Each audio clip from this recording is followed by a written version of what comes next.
Hello my dear students, welcome to our YouTube channel. Dear students, आज हम लोग UGC NET first paper का syllabus discussion करेंगे। जैसा कि आप लोगों ने वीडियो के थंबनेल में देखा है कि मैंने आज आप लोगों के लिए यूजीसी नेट फर्स्ट पेपर के डिस्कशन के बारे में वीडियो बनाया है। तो आइए देखते हैं यूजीसी नेट फर्स्ट पेपर के सिलेबस के बारे में। जैसा कि देखिए, यूजीसी नेट प्रथम प्रश्न पत्र मैंने अभी आप लोगों को बताया था कि वीडियो में कि मैं यूजीसी नेट प्रथम प्रश्न पत्र को आप लोगों को पढ़ाऊंगा। तो उसका सिलेबस आइए देखते हैं कि उसका सिलेबस क्या है।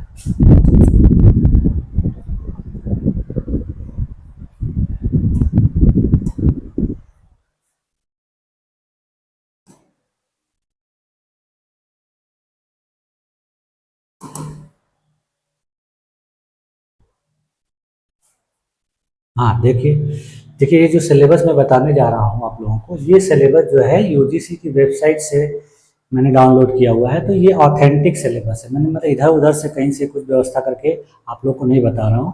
एकदम एक्चुअल जेन्युइन जो सिलेबस है वो बता रहा हूँ। देखिए, यूजीसी नेट, जैसा कि आप लोग जानते हैं, यूजीसी नेट के द्वारा ही नेट का एग्ज़ाम करवाया जाता है। तो इसके बारे में आप लोग पहले से जानते हैं।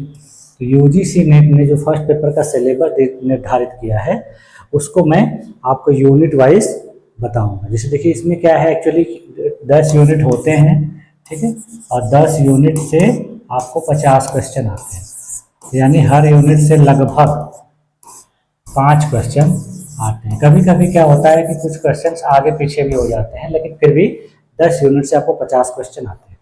तो उसमें आपको क्या क्या कौन कौन से यूनिट से पढ़ना है, ये देखिए मैं आप लोगों के साथ डिस्कशन कर रहा हूँ। जैसे देखिए, इसमें यूनिट 1 में सबसे पहले हमको पढ़ना है शिक्षण अभिवृत्ति। शिक्षण अभिवृत्ति इसका मतलब क्या है कि टीचिंग एप्टीट्यूड। टीचिंग एप्टीट्यूड, ठीक है, इसमें पढ़ना है। यानी आप एक प्रोफेसर बनने जा रहे हैं तो आपके अंदर टीचर्स के गुण होने चाहिए। यानी एक शिक्षक कैसे पढ़ाता है, शिक्षक कैसे स्टूडेंट से बात करता है, ये सारी चीज़ें आपके अंदर होनी चाहिए। तो उसके अंतर्गत देखिए, सबसे पहले क्या है कि शिक्षण किसे कहते हैं, शिक्षण की अवधारणा क्या है, उसका उद्देश्य क्या है, शिक्षण के कितने स्तर होते हैं। जैसा कि 3 स्तर होते हैं, आप लोग जानते हैं, नहीं भी जानते हैं तो मैं पढ़ाऊंगा, बताऊंगा कि स्मरण स्तर, समझ स्तर और विचारात्मक स्तर, 3 स्तर होते हैं। फिर उसके बाद शिक्षण की क्या विशेषताएं होती हैं, शिक्षण की क्या मूल अपेक्षाएं होती हैं। उसके बाद देखिए, एक शिक्षार्थी की क्या विशेषताएं होती हैं, एक किशोर शिक्षार्थी की क्या विशेषता होती है और एक वयस्क शिक्षार्थी की क्या विशेषता होती है। फिर इनसे किस प्रकार की अपेक्षा की जाती है, यानी शैक्षिक अपेक्षा किस प्रकार की जाती है, सामाजिक अपेक्षा किस प्रकार की जाती है, भावनात्मक और संज्ञानात्मक व्यक्तिगत भिन्नता इनमें क्या होती है, दोनों लोग आपस में किस प्रकार से भिन्न होते हैं।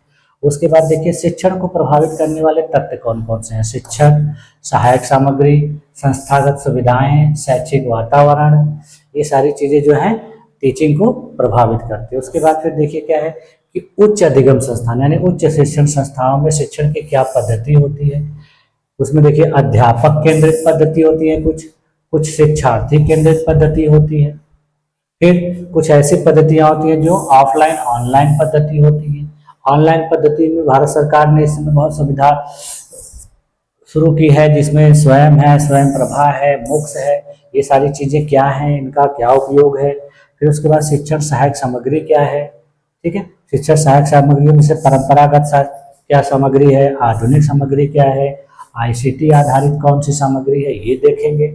उसके बाद देखिए, उसमें हम देखेंगे फिर लास्ट में मूल्यांकन किसे कहते हैं, मूल्यांकन प्रणाली क्या है, मूल्यांकन के क्या तत्व होते हैं, उसके क्या प्रकार होते हैं, ठीक है। फिर उच्च शिक्षा में विकल्प आधारित क्रेडिट प्रणाली क्या है, फिर इसमें मूल्यांकन किस प्रकार से होता है, कंप्यूटर आधारित परीक्षा क्या है, फिर मूल्यांकन पद्धतियों में किस प्रकार का नवाचार लाया जाएगा, क्या सरकार के प्रयास हैं, क्या टीचर को प्रयास करना चाहिए, सारी चीज़ें हमको पढ़ना है यूनिट 1। उसके बाद फिर देखिए, यूनिट 2 है। यूनिट 2 जो है हमारा रिसर्च एप्टीट्यूड से है, ठीक है। यूनिट 2 किससे है, रिसर्च एप्टीट्यूड से,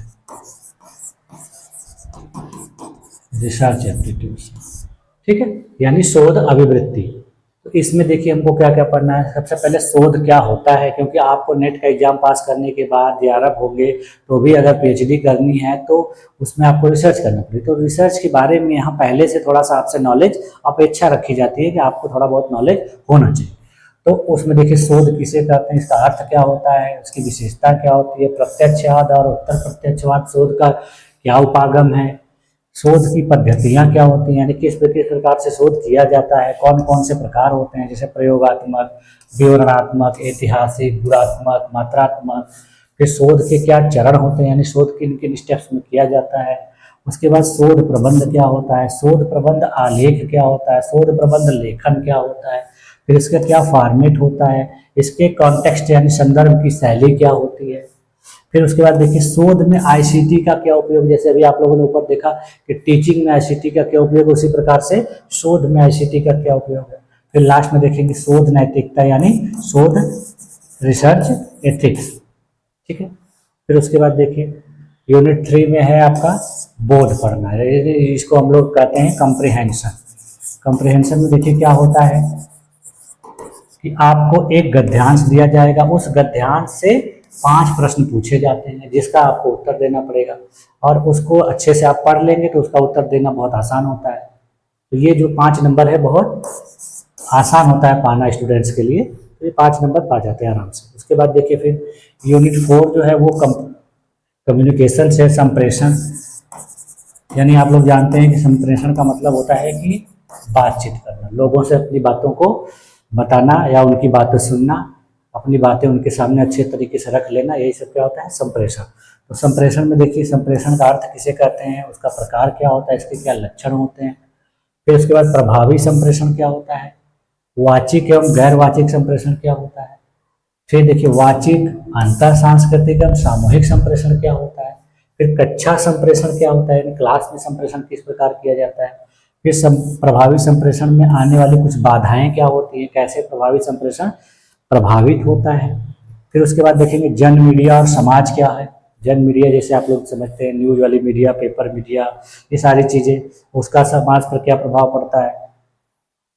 फिर देखिए यूनिट 5 है, यूनिट 5 में हमको पढ़ना है गणितीय तर्क और अभिवृत्ति, ठीक। इसमें गणित और रीजनिंग से संबंधित प्रश्न पूछे जाएंगे, जैसे देखिए तर्क के प्रकार कितने होते हैं, तर्क कितने प्रकार का होता है।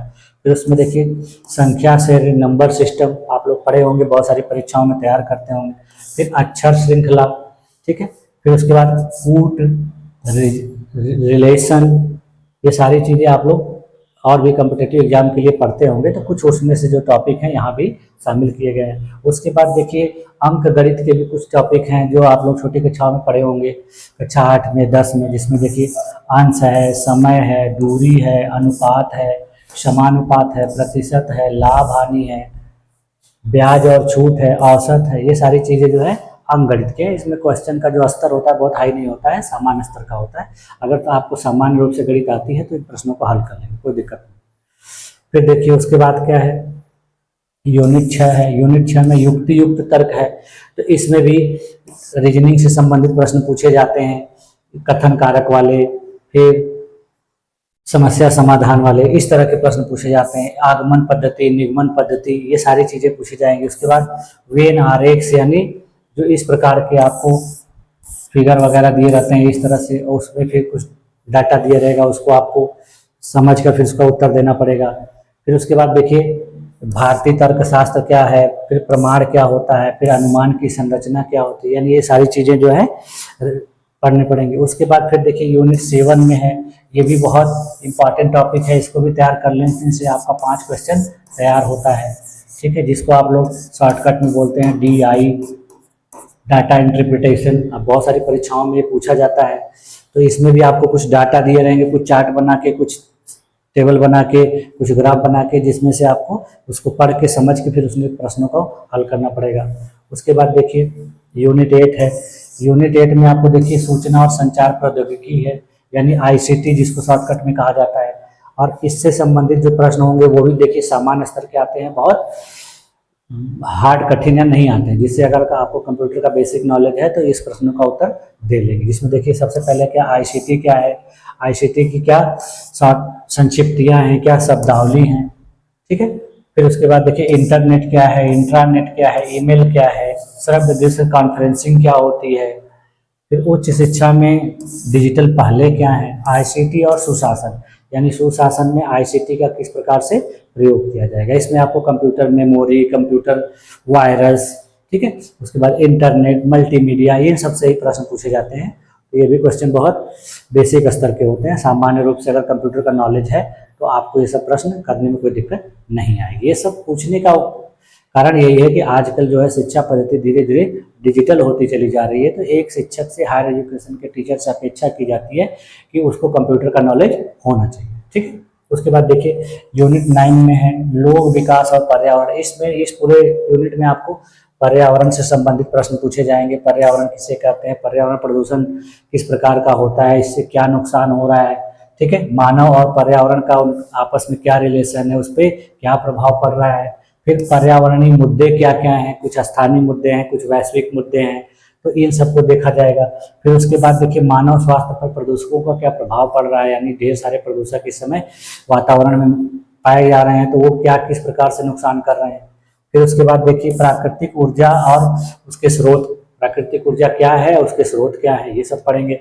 फिर प्राकृतिक जोखिम क्या होती है, प्राकृतिक आपदाएं क्या होती हैं, उसको कैसे कम किया जा सकता है, उसके क्या तरीके हैं, ये सब पढ़ेंगे।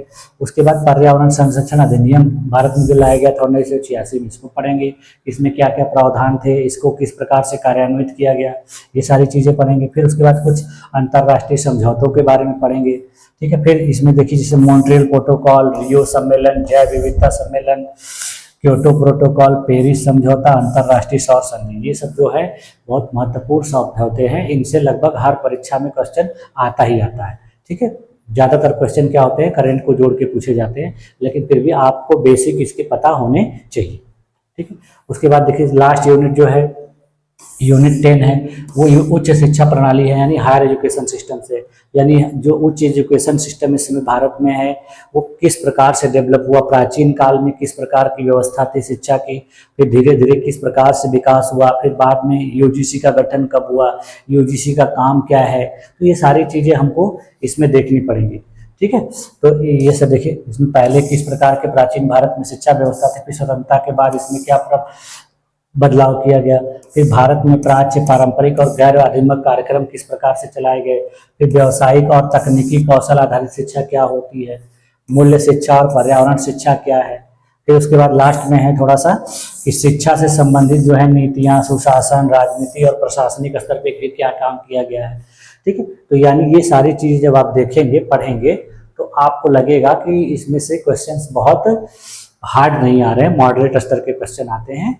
और इस सभी यूनिट को मिला के आपको अभी मैंने बताया कि 50 क्वेश्चन आते हैं, 50 क्वेश्चन आते हैं। और इन 50 क्वेश्चंस में आपको 2-2 नंबर के होते हैं क्वेश्चन, जिससे आपका 100 नंबर का मार्क्स होता है टोटल, जिसमें से आपको 20 क्वेश्चन सही करने होते हैं।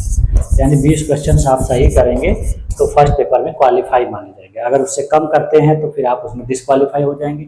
और 20 क्वेश्चन करने से कोई फायदा नहीं है। यदि आपको जेआरएफ करना है, नेट पास करना है, तो 20 क्वेश्चन नहीं, आपको 30 के ऊपर का आंकड़ा रखना होगा, यानी 30 से ऊपर आपको लाना है। यदि आपको जेआरएफ करना है तो 35 से 40 के बीच में, 35 से 40 क्वेश्चन आपके अगर फर्स्ट पेपर में सही हो जाते हैं तो आपका अपना जो सब्जेक्ट है, यानी सेकेंड पेपर द्वितीय प्रश्न पत्र, उसमें थोड़ा 2-4 नंबर कम ज़्यादा होगा तो भी चलेगा। लेकिन अगर फर्स्ट पेपर में आपका कम नंबर आता है तो अपने सब्जेक्ट में आपको बहुत ज़्यादा मेहनत करनी पड़ेगी, और हो सकता है कि आपका रिजल्ट उतना अच्छा ना आए। तो इसीलिए आपको प्रथम प्रश्न पत्र पर विशेष ध्यान देना है, क्योंकि यह प्रश्न पत्र जो है आपको जेआरएफ बनने में बहुत बहुत सहायता करता है।